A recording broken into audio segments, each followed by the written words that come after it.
Taib. Itu jika sekiranya orang yang memberi wasiat tadi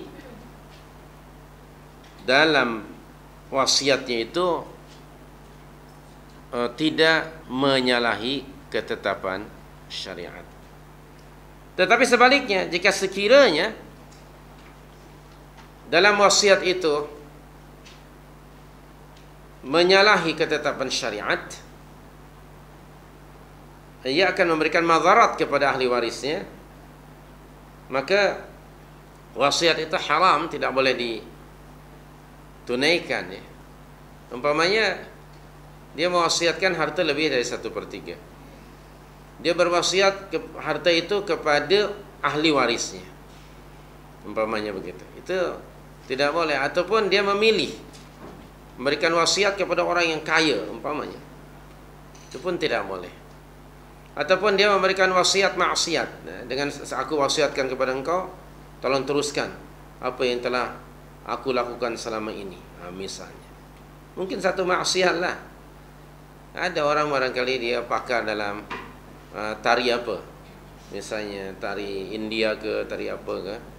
Kan ada budak Melayu yang pakar tari klasik, namanya Ibrahim ke apa, kan.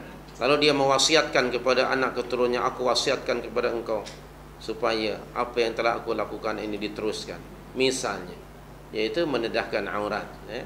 Dia kan telanjang kan tari itu ya, walaupun namanya Ibrahim, misalnya lah, satu bentuk maksiat. Apa-apa maksiat lah.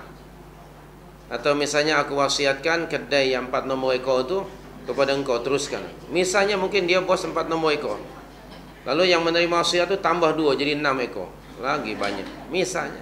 Apa-apa bentuk maksiat haram itu.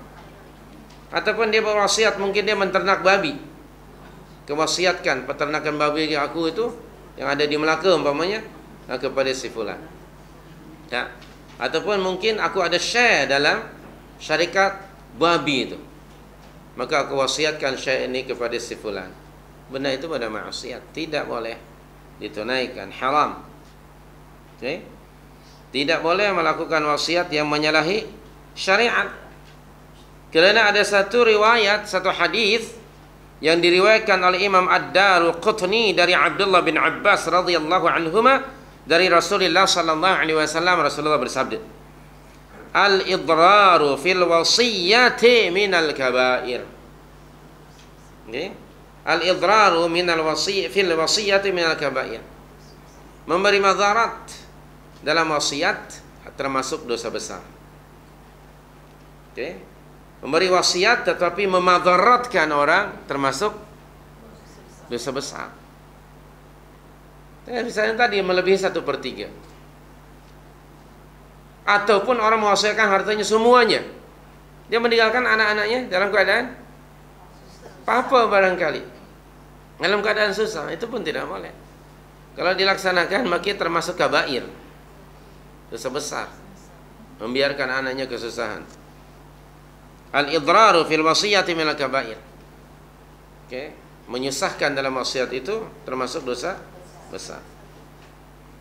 Dan Abu Dawud rahimahullah meriwayatkan satu hadis yang bersumber daripada Abu Hurairah radhiyallahu anhu, bahwa Rasulullah sallallahu alaihi wasallam telah bersabda, innar rajula awil mar'ata, sesungguhnya apabila seorang lelaki atau seorang wanita, seorang perempuan, la ya'malu bi ta'atillah 60 sanah, dia melakukan amal saleh dan ketaatan kepada Allah selama 60 tahun.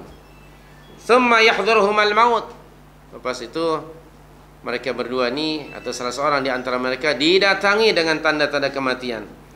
Fayadarrani fil wasiyah, namun ketika berwasiat mereka mengeluarkan wasiat yang menyusahkan, memberi madarat kepada ahli warisnya, maka fatajibu lahuman nar, maka berhaklah keduanya itu masuk ke dalam neraka. Na'udzubillah min dzalik. Jadi hadis yang sebelum ini disebut sebagai salah satu di antara dosa-dosa besar. Tapi hadis yang terakhir ini menyatakan akibat daripada memberi wasiat yang tersalah atau menyalahi syariat atau memadaratkan kepada ahli waris, maka berhak orang itu menerima azab dari Allah Subhanahu wa taala, yaitu dengan neraka. Na'udzubillah min dzalik. Jadi demikian penjelasan tentang wasiat itu ya.